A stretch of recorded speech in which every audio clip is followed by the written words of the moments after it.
আফজালের বেটির বিয়ে বললো রাজ্জাকের বেটার সাথে।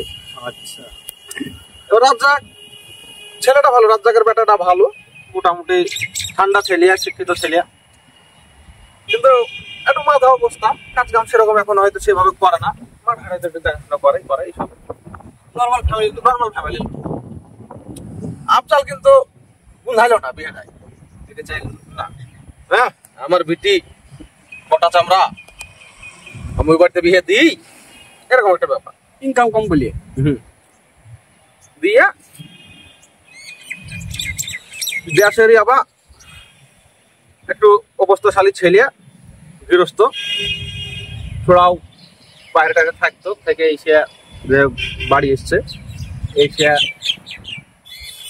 বিয়ের কথা বললো, দিয়া বিয়েটা ওখানে দিয়ে দিল মেয়েটা।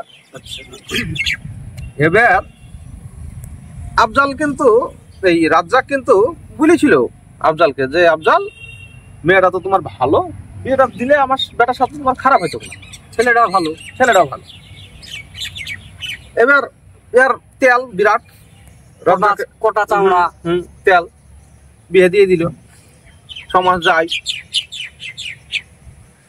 ছেলে কিন্তু এদিকে এবার যার সাথে বিয়েটা দিল, বড় লোক, সে ছেলে কিন্তু মদ খাওয়া, গাঁজা খাওয়া, তারপর ধর ওই যে বহরমপুরে হোটেলে যাওয়া, হোটেলে তো ভাঙা ওটা দিতে পারছি না, বুঝতে পারছো, ওইসব করে করিয়া তোমার পয়সা করিয়া উড়ায়।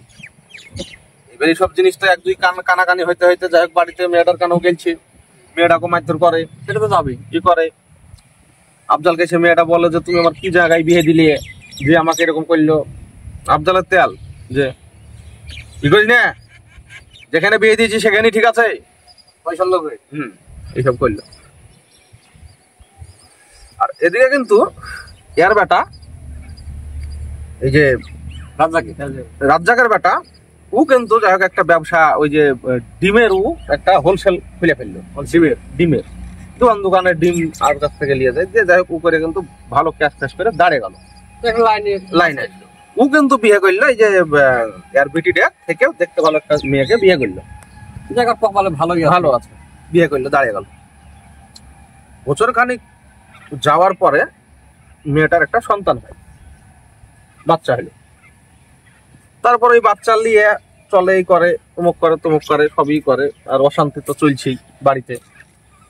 দিয়ে তখন 2.5 বছর পর আর সহ্য করতে পারলো না মেয়েটা, এত উচ্চতা সহ্য করতে পারে, ব্যাগ চলে আসলো আফজালের বাড়ি। আসবেই, সংসারটাই গেল। আফজালের বউ তখন একটা কথা বললো আফজালকে যে তুমি শুধু পয়সাটাই দেখলে, মেয়ের খুশিটা দেখলে না। ছেলেও দেখলো না, ভালো ছেলেকে কি করে খারাপ ছেলেকে বিয়ে দিল, খাদে পেল পয়সার লোভে।